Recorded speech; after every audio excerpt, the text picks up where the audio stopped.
je me disais, on a perdu la chronique. Je me suis demandé. On a perdu la virgule. Ça va, Charlie Julien est toujours là, ça va et vous? Ouais, très bien. Bon, très alors bien. ce soir, une chronique un peu spéciale finalement, Tout à puisque fait. vous prenez des initiatives carrément. Un petit peu. Vous venez avec des invités, vous. Voilà. Allez, je vous laisse. Il est Allez-y. le représentant de l'association Utopitre, une asso étudiante qui fête ses 5 ans du 13 au 16 avril. Jean-François Bénard. Ça va, Bonsoir. Jean-François? Ça va très bien. Bonjour, bienvenue.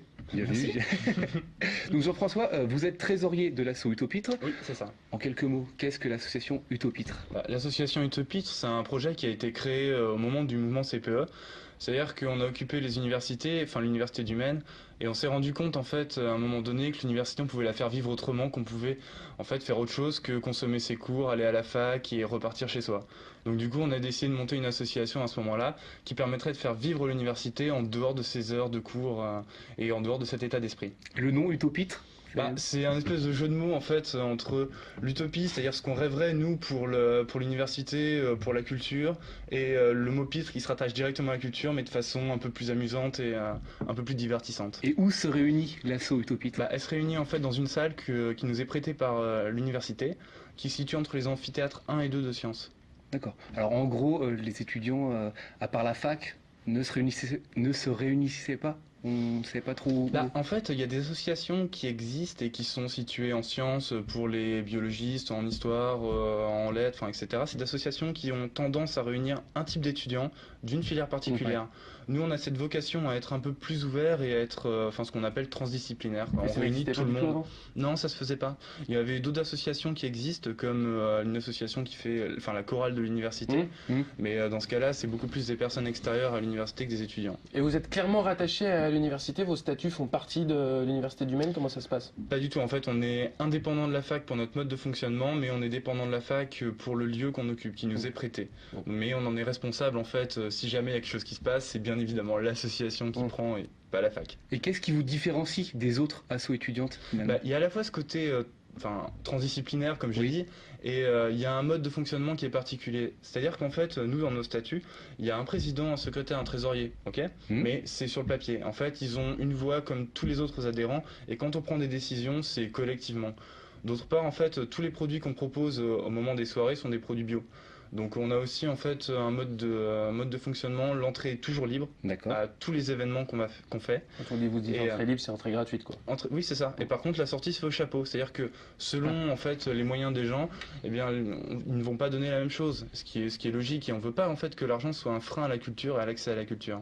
Donc du coup, comment vous faites pour programmer? On va voir l'affiche de vos 5 ans, mais j'imagine que tout a un coût, mine de rien. Encore bien sûr. aujourd'hui, Jean-François, j'en suis désolé, mais tout au chapeau, est-ce que ça veut dire que quand vous dites qu'il n'y a pas de frein à la culture, ça veut dire que quand on met pas de prix d'entrée, on a aussi peut-être la possibilité, est-ce que les gens donnent plus? Peut-être?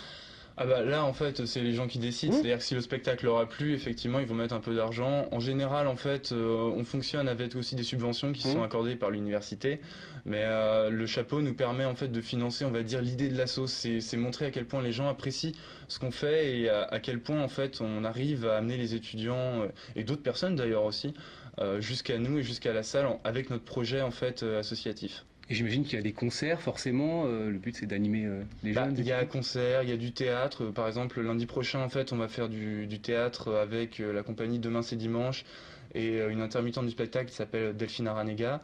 Cette semaine, en fait, on a d'ailleurs ce soir, en fait, une projection qui est prévue avec des militantes féministes. On a aussi en fait majoritairement, c'est vrai, des concerts qui sont organisés à peu près 2 fois par mois. Ouais, régulièrement. Voilà, on fait aussi en fait une cafétéria le jeudi midi qu'on ouvre de midi à 14h. Donc en fait, on a toute Très, une très variété. complet, hein, comme association. C'est ça, c'est l'idée aussi, c'est que toute association, personne qui a un projet en fait à nous proposer, elle est invitée en fait à une réunion et on en discute et puis on voit en fait comment on peut fonctionner et comment on peut faire des événements ensemble. Le but c'est de s'ouvrir aussi à toutes les formes de culture et à tout ce que en fait les gens peuvent proposer. Alors ce style, je me permets, Bien sûr, Charles, bien sûr. Ce style de fonctionnement, ça, on sent que ça a le vent en poupe de plus en plus dans les associations culturelles qui sont bien obligées de se débrouiller par elles-mêmes de plus en plus. Vous sentez que ça fédère de plus en plus de personnes aussi d'avoir un projet comme celui-ci? Aujourd'hui, combien vous êtes de membres dans cette association ou en tout cas de gens qui viennent à vos concerts régulièrement? Alors, vos manifestations. Au niveau membre, en fait, nous on différencie 2 types de membres. Il y a le membre actif, en fait, c'est tous les gens qui vont venir filer un coup de main pour organiser un événement. Donc là, en fait, on est une vingtaine seulement pour 8000 étudiants sur l'université. Et à côté de ça, en fait, on a aussi des gens qui viennent donner des coups de main. Et en général, on va dire sur un concert, on se retrouve entre 100, 150 personnes en fait sur des événements. On est une petite salle et on n'a pas vocation en fait à s'agrandir forcément. Ça demande pas mal d'énergie et De temps. c'est le problème aussi, oui, effectivement. La fac réagit bien à toutes ces manifestations que vous On organisez? est énormément soutenu en Ouais, fait par le c'est service culture de l'université, par les différentes instances en place. Donc ouais, il y a un vrai soutien en fait qui existe de l'université et enfin, la culture, c'est pas quelque chose qui se perd contrairement à ce qu'on pourrait croire. Il y a pas mal d'initiatives qu'on peut faire. Et très ensemble. prochainement, Julien, il y aura le nouvel espace culturel Eve qui va s'ouvrir à la fac. Ça C'est change quelque chose pour vous Bah, on n'a pas le même projet en fait. Eve, c'est un bâtiment géré par l'université et l'université dedans organise ses événements, etc. Ça n'empêche pas qu'on puisse travailler en commun, bien sûr. Bien Par exemple, il y a la rentrée culturelle qui va se tenir en septembre. Oui. Donc là, on réfléchit à savoir si on peut travailler ensemble, mais on a un projet qui est différent. Notre mode de fonctionnement même fait qu'on ne peut pas s'intégrer directement dans l'Eve et se fondre en fait à l'intérieur de celui-ci.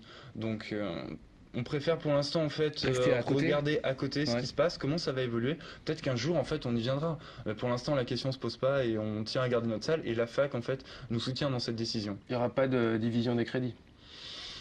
Alors là pour l'instant nous on fonctionne que sur des budgets qui sont pour les associations étudiantes. Et pour l'instant, en fait, c'est pas le même budget que D'accord. la culture à l'intérieur de l'université. Donc, tant que ça reste comme ça, pour l'instant, touche du bois.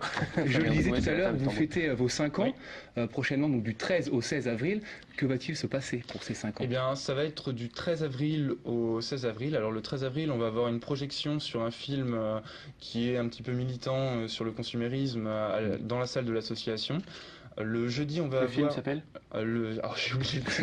Alors, on l'a peut-être sur l'affiche. Est-ce qu'on a l'affiche? Oui, c'est ça, il y a en l'affiche qui est là, donc si vous voulez regarder, j'ai un trou. Projection de la servitude moderne. De la servitude moderne, voilà, c'est sur le Heureusement qu'on travail. s'est renseigné. Le travail et le consumérisme, c'est ça. Le jeudi, en fait, on a un événement qui est de type regroupement d'associations. Donc, toutes les associations de l'université vont être invitées en fait à venir sous un chapiteau que l'association Utopitre aura loué, monter le mercredi. Toutes les assos. Toutes les associations sont bienvenues et on va faire en fait des conférences autour du volontariat, du bénévolat, avec bien. un concert qui se tiendra le soir. Et le jeudi, en fait, on va avoir le jeudi, donc ça va être pour les assos. Et vendredi, samedi, ça va être un événement propre à Utopitre où on va avoir en fait un concert par soir. Donc le premier soir, ça va être Yukov, qui est un artiste manceau, enfin qui sont des Alonnais. artistes manceaux. Allonnais, Ouais, Allonnais. plutôt Allonnais. Oui. Si vous dites Ah, Manceau, vous excusez-moi, pouvez dire excusez-moi. Sartois, mais Je suis sinon pas- dites Allonnais. Sartois, alors on va se mettre d'accord. Il est fier de sa ville aussi, Alon, il la Très bien, défend très depuis bien. longtemps, donc c'est C'est vrai vrai. que... Non, mais il a tout à fait raison, c'est moi. hein. Non, mais je me Sartois. je vous le dis, c'est tout. C'est ça. Donc ensuite, après Yukov, il y aura la Voix Off et Polémique, qui sont des artistes un peu plus électro. Et On le- connaît dans Libération aussi. Oui. Ouais. Samedi, en fait, on va avoir Cellulix, qui sont des Tourangeaux, qui sont entre le rock et le hip-hop. D'accord. On va avoir aussi Scalpel, qui est un rappeur qui vient des Hauts-de-Seine. Et on va terminer en fait par DJ Tagada, qui est un rappeur aussi dans la région des Pays de la Loire, pour fâcher personne. Non, non, mais je veux pas fâcher, c'est juste que Ah, bien sûr. depuis très longtemps, Yukov est fier de sa ville et Mais la il a défend, raison, donc je il a préfère raison, qu'on dise il a- qu'il vient d'Alon qu'il vient du Mans. Voilà, il a tout à fait raison de défendre Même ça. s'il n'a pas de drapeau Oui, bien sûr. et d'étendard derrière lui, mais il en a. Voilà, du coup, ça va être 2 concerts en fait pour Utopitre, un le vendredi, un le samedi, et quelque chose qui va être après, enfin, sur l'université, et la vocation de rassembler le plus de gens Plus possible. de gens possible. Pour vous, Jean-François, il est important quand on est étudiant de s'engager dans une association, d'après vous? Oui, je pense. En fait, c'est un autre mode de fonctionnement que ce qu'on connaît en fait à côté. Je veux dire, un étudiant qui arrive à l'université, anciennement un lycéen, donc Tout à il fait, arrive ouais. sur le site de l'université, il voit qu'il y a des cours, mais l'université, c'est pas seulement en fait aller en cours et réussir un diplôme. C'est aussi en fait dans une certaine façon développer son esprit critique, son ouverture d'esprit. Et l'association, elle est toujours la bienvenue pour ça. Ça permet de mettre des gens en commun. Ce qu'on disait en fait, l'association, puisqu'elle est transdisciplinaire, elle réunit des gens de toutes les filières. Ce qu'on n'a pas l'occasion en fait de voir dans les autres associations. C'est aussi un des points forts qu'on a et qu'on défend tout le temps, la rencontre entre les gens, qui permet cette ouverture d'esprit. Chérie, vous y allez aux manifestations d'Utopitre? Dites pas non. Hein. Franchement, je n'y suis jamais allé, mais C'est je vais y vrai aller. Voilà. Vous avez intérêt maintenant. Eh oui, Vous y êtes jamais allé, mais par contre vous vous y intéressez. Tout à fait, je m'y intéresse beaucoup. Venir ici. Voilà. Vous aviez d'autres questions, mon petit Charlie? Rendez-vous donc du 13 au 16 avril pour les 5 ans de l'assaut. C'est cela. Merci Jean-François. D'autres projets après ces 5 ans, Jean-François? Non, ce sera la fin en fait de l'année universitaire pour nous. Là, on va avoir en fait, on a eu une saison qui était bien chargée, donc va falloir préparer après la rentrée culturelle en septembre et puis l'année universitaire suivante. D'accord. Vous êtes à la création de Utopitre, vous? J'y ai participé pas en tant que membre fondateur, mais j'étais à côté. J'ai observé en fait la façon dont ça a évolué et dès que l'association a ouverte, j'avais adhéré. Oui. D'accord. Merci beaucoup en tout cas d'être venu sur le plateau du Bocal Local. Merci Charlie pour cette initiative d'avoir un invité. Vous pouvez le faire chaque semaine si vous le souhaitez. Il n'y a aucun problème. Cette émission est maintenant terminée. Elle sera évidemment rediffusée. Vous avez les horaires des rediffusions sur le site internet d'LMTV, lmtv.fr. Si vous souhaitez nous envoyer un événement, faire la promotion d'une manifestation, évidemment, vous pouvez nous écrire à bocallocal@lmtv.fr et on se retrouve la semaine prochaine à 19h pour un nouveau Bocal Local. Ciao.